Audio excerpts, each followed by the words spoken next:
Are you one of those people that likes to go storming across a wasteland while kitted out in power armour and wielding the largest gun available at the time? If so, then the Aeternus may be the gun for you.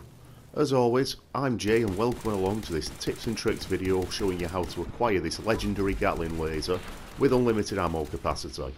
But unlike other legendary weapons with this effect, the Aeternus appears to have unlimited ammunition, meaning it doesn't consume fusion cores after the initial ones are loaded. That's a huge change from other weapons like this, where you didn't have to reload, but it will consume all of your ammunition.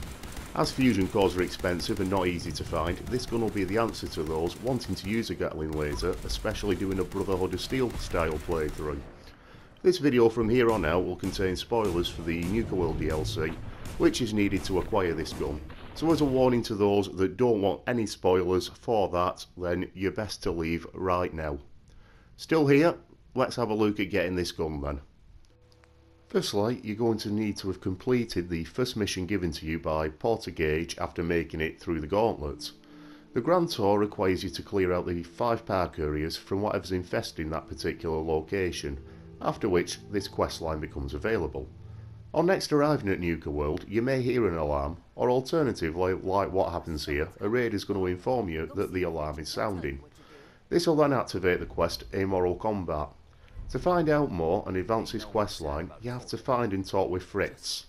Now, Fritz is a person in the Nuka where you can spend those tokens that you find all over the park on the items in the prize cabinet such as the acid soaker, and it's found on the left just before the gateway through to Fisttop Mountain, which is right here.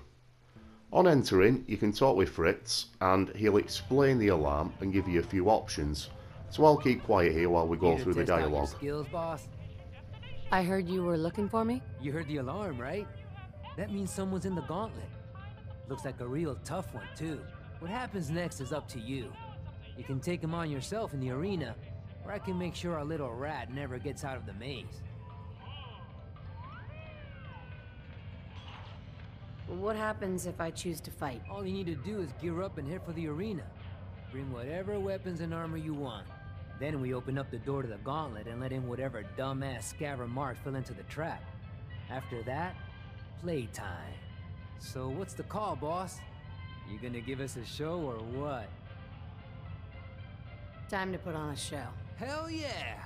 No better way to earn a raider's respect than kicking some ass in front of a crowd. Just head for the arena whenever you're ready, boss. Now if you want this weapon, you're going to have to choose the option to fight in the arena as I've just done. It's worth noting this quest will still trigger though if you've killed all the raiders in the park, but it may take a little bit longer before doing so. On exiting the Nuka turn right and head back the way you came towards the Colour Cars Arena, where you first enter Nuka World and Tucon Coulter to become the overboss. Once inside, you're going to find a group of raiders who've gathered for the fight, along with a challenger who's locked on the opposite side of the arena. I'd recommend equipping a powerful gun as you're going to be facing a high level enemy now, and stepping into the arena begins combat. Don't expect to find this weapon at the first time of asking though, as the challengers seem to run in a certain order. I tried loading a few saves and always got Sabbat here entering first, and though he doesn't have the weapon we're after, he is carrying 2 stealth boys, which he will use if you allow him to start fighting, along with some other loot that you can defile his corpse of. And from here on out it becomes Nuka World's Radiant quest, much like Preston's Settlement quests. Unlike Preston's quest however, these are worth doing as you're going to get a unique legendary gun at the end of it. There's potentially 9 different challenges that you may end up facing, including 6 named NPCs who appear in a predetermined order. I found it only took 24 hours in game time between defeating an opponent and the next making the way through the gauntlet. Fast travelling back to the Commonwealth, running an errand or 2, then fast travelling back to Nuka World and walking around near the front of it seemed to trigger this quest quite well. And as you can see from my Pip-Boy, it's taken me a while to get to this point. Eventually though, you'll enter the arena and you'll be faced with a Brotherhood of Steel soldier named the Rogue Knight, and the star next to his name is a big giveaway this is a man we're after.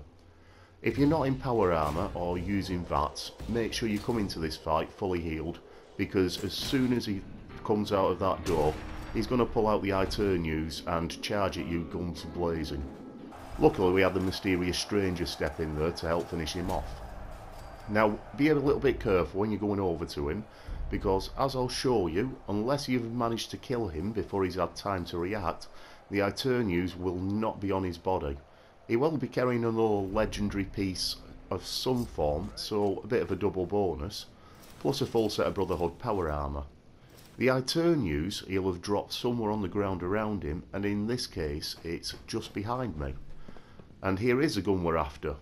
When you find it, it's already kitted out with the best mods possible, which are a boosted gamma wave emitter, charging barrels, reflex sight and beam focuser. This gives it a base stat damage of 71, which is huge for a Gatling laser, which base damage is normally 14. Even Maxim's Final Judgment can't compete with the Aeternus in all but the fire rate. Now I have the gun in my inventory, it's actually reading 79 damage, I assume from a bobblehead, a magazine giving it a small boost. And we're going to be trialling it against a behemoth here today, while also comparing it to my favourite and most used gun, the Spray and Pray, which at 73 damage is quite close to the Aeternus before we use the Heavy Gunner perk to up its stats further. Now I invested in level 3 of the Bloody Mess perk quite early in this playthrough, so the guns will do an extra 15% damage in combat. That being said, let's jump into this with the behemoth that spawns at the top of the map near the recon bunker. And I use this same location in my missile launcher guide, but hardly anyone watched that video, so I think we're safe to use them again. So just to set a benchmark here and see what this gun can do as standard, and I'm going to have to use VATS here I think because he's charging for me, and the shots of the Gatling laser always look good anyway in VATS, especially on critical hits when it goes into slow motion. And it's taking chunks out of its health, as you can see, quite fast, and it's not consuming my fusion cores. And that's him over and done with as he disintegrates into a satisfying shower of flames there. And though that brief fight wasn't long enough to show you, I have stood on the spot with my finger held on the trigger firing into the air, and the gun never consumes more than one fusion core. So now we have a benchmark, we'll reload the game and use the perk chart to get the best possible stats for this weapon. So the first and most obvious is the Heavy Gunner, and maxed out this will not only give us double the damage, but it's also going to give us a chance to stagger the opponent. And next, and the only other relevant perk to this gun, is the Bloody Mess, which as I mentioned earlier, I already have maxed out, which on level 3 gives me an extra 15% damage. In the interest of clarity, the Spray and Pray is also benefiting from this perk, as well as the Commando and the Demolition Expert perks, which are both maxed out. So now we have the Heavy Gunner perk applied, we have a new damage rating of 151, and if we assume we're getting a boost off the Bloody Mess once in combat, that'd take it to 166. Though I'm going to err on the side of caution here and leave it as is displayed at 151. So let's see how much of a difference it's made. And it's made a hell of a lot, as you can see. The behemoth's been staggered before it could move and get away. I had no need to use VATS there, and it was down within 6 seconds. So that's a marked improvement on what it was, and a challenge surely to the Spray and Pray to try and beat. So place your bets now. Can the machine gun at 73 take down the Green Giant faster than the Gatling laser, which has over double the damage? Will the area effect of the Spray and Pray make that much of a difference, or is the best way to fight heavy opposition with heavy weaponry? Well, we're about to find out. So the game reloaded, we're going to equip the Spray and Pray and see how it fares fully maxed out. And despite only causing 73 damage, the explosive effect makes all the difference, as I showed you in its own video, and you can watch by following the link in the description. And like the Deathclaw in that video, the behemoth stood little chance here, falling in under 3 seconds. But how about with multiple enemies? Enemies with hard shells protecting them. I am of course talking about mirelurks. And for a change, I'm playing in third person, which isn't the norm for me, so it skews us slightly off shooting in points, but the challenge here is to see how fast I can clear this room of mirelurks. What the Aeternus has going for it is it never has to be reloaded. You can charge into a room, finger held on the trigger shooting at everything, and it won't drain every fusion core you're carrying because of its never-ending effect. Plus, playing in third person in power armour while carrying a Gatling laser just looks cool, especially as I mentioned before in VATS. The downside to the gun is, like with all Gatling lasers, it's heavy, weighing in at 39.3, whereas the Spray and Pray that it's up against today weighs less than half of that at 19, and the Gauss rifle weighs in around 21, while capable of dealing substantially more damage when modded and using the correct perks, though neither of these weapons have the benefit of unlimited ammunition, of course. The other disadvantage, though minor, with all Gatling lasers is it takes a second or two for them to spin up and begin firing, which isn't so bad at the start of combat, but it's annoying when you come out of VATS while being covered in acid by a Mirelurk Queen, and you find yourself again waiting for it to spin back up before you can continue shooting. Eventually though, Queenie here does go down in 1 minute and 13 seconds, or 73 seconds. And I'm timing this from the moment the first round is fired until the XP signals a kill on the Mirelurk Queen.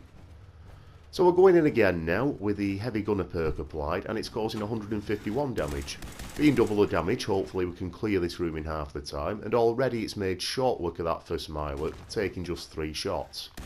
And now we have the ability to stagger opponents as well. We're going to be able to prevent the Mirelurk Queen from spitting acid all over us by pinning her on the spot when she emerges.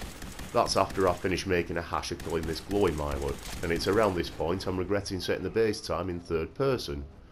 But she's out now anyway, and though I get hit with acid once, as you can see, the staggering effect prevents her from spitting any more at us, and she's going to go down in a much more reasonable 38 seconds.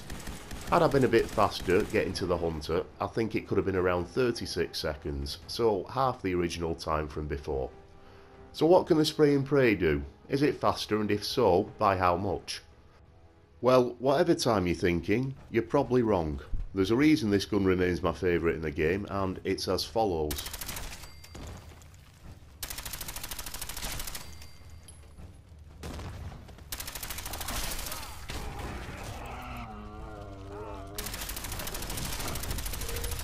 In the right situations, this gun remains, in my opinion, the best in the game, and 12 seconds to clear a room of Mirelurks gives it a clear victory in this head-to-head. But back now to the feature gun, the Aeternus. Is it worth the hassle to acquire it? Well, damn right it is. I can't think of another gun on the game with true unlimited ammunition. For some reason, it does seem to need 5 fusion cores in your inventory to work correctly, though it'll only ever use 1, and it'll never consume it fully. Despite its weight therefore, you need only carry 5 fusion cores and this gun, and you'll never run out of ammunition all game. If you're playing on survival mode, this will come in extremely handy, and as a Brotherhood character in power armour, there probably isn't a more perfectly suited weapon for that kind of build. So yes, it's definitely a weapon worth adding to your arsenal. But now, we've reached the end of this video. I hope you've enjoyed the in-depth look at this weapon and its comparison today with the spray and pray. If you have enjoyed the video or found it useful in some form, then please hit that like button, it is appreciated as always.